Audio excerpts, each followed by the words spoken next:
lil dottoressa Marilanda Maiello. Buonasera a tutti. Benvenuta dottoressa, tutto bene? Buonasera corazon.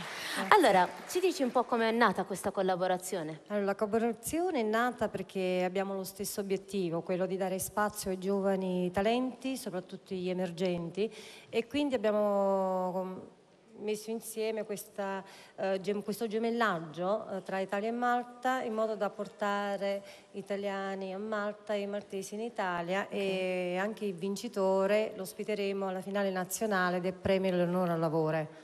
Li jettejt għalix l-għanijiet huma l-istess li nagħtu spazju għaż-żgħażagħ u għalhekk qed ninaqdu flimkien mal-għanja tal-poplu sabiex inkunu nistgħu nagħtu l-opportunitajiet li żgħażagħ Taljani li jiġu hawnhekk u lil Maltin propju li rebbieħ illi jitlgħu Josem Festival barra minn Malta.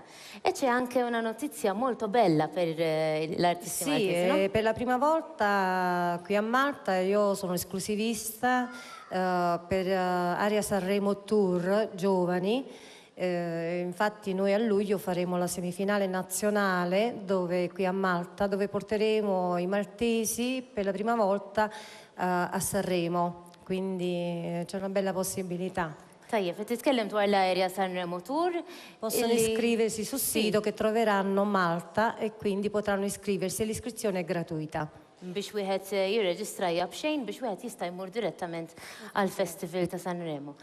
Allora ci dice quando è la finale nazionale a Malta di questo festival? La semifinale nazionale a Malta stiamo decidendo è tra il 27 luglio e l'8 agosto. Poi comunque metteremo il comunicato sul sito. Bene, grazie. Io grazie e ringrazio tutti. Grazie a voi dottoressa.